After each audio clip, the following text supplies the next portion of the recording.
সকাল থেকে নয়, রাত থেকেই শুরু হয়ে গেছিল আমার দিন। কলকাতা যাওয়ার পথে এখানে রয়েছে বাগের হোটেল। স্মৃতিতে একটু নাড়াচড়া দিলেই মনে হচ্ছে যে 12-এর পরে এখানে লাস্ট এসছিলাম এবং ওটাই ফার্স্ট এসছিলাম। আর এখন মোটামুটি ওই দেখো সুন্দর করে নাচ করছে। এই ওই এইটা দাও তো, এরকম এরকম করো তো। হোটেলে গিয়ে 1 কাপ করে চা খেয়ে নিলাম।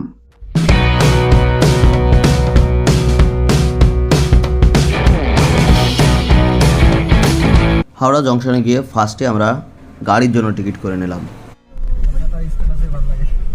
এখন কোথায় আছে বলতো? হ্যাঁ, এখন কোথায় আছি? রেলওয়ে স্টেশনে। হাওড়া। 125 টাকার এই খেতে হচ্ছে। বেশি করে খা। লকডাউনের অবস্থা দেখেছো, এইভাবে অনেক মানুষ শুয়ে থাকে। হ্যাঁ অবশ্য আমিও শুয়েছিলাম। সুন্দর সুন্দর গাছ রয়েছে দেখতে পাচ্ছ, তার মধ্যে এই একটা সুন্দর গাছ, আরেকটা কি সুন্দর করে কেটে কেটে রেখেছে। গাইস টিকিট তো করেছিলাম বন্দে ভারতের, এখন প্যাসেঞ্জার তুলে দিচ্ছে, আমাদের বাড়ির প্যাসেঞ্জারগুলো তুলে দিচ্ছে। এটা অবশ্য আগেরটার কন্ডিশন থেকে অনেক ভালো। আজই দেখছো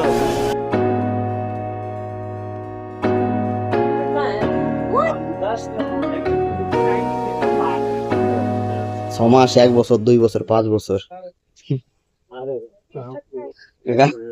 তুমি কি আসবে তাড়াতাড়ি বাড়ি? 2 বছর। অন্যান্য ট্রেনের বাথরুমের থেকে বন্দে ভারতের বাথরুমটা বেশ উন্নত করে রেখে দিয়েছে। সকাল হয়ে গেছে মোটামুটি অনেকটা, যাই হোক 6টা বেজে গেছে, ট্রেন ছাড়ার ওটা সময় হয়ে গেছে, আর আমরা চলে যাবো এখন বিদায় নিয়ে।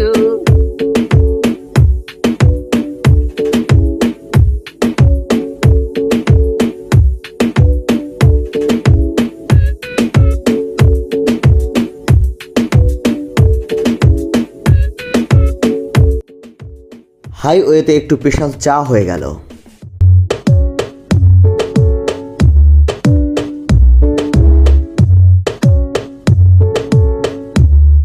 মিষ্টান্ন প্রতিষ্ঠান, শঙ্কর মিষ্টান্ন প্রতিষ্ঠান। পার্কিং এ প্রচুর জায়গা, বেশি তো সুস্বাদু খাবার আমার জুটবে না। পুরি, ডাল পুরি, ডাল, নিরামিষ খাবার। তুমি তোমার যাত্রা পথে তাদেরই পাবে তোমার যাদের দরকার। হরে কৃষ্ণ। দিনের বাকিটা অংশ কেটে গেল কুশলদের বাড়িতে অনুষ্ঠানের মধ্যে। পোলাও ভাই কি সুন্দর হয়েছে, টক মাখা। খালি তোমাকেই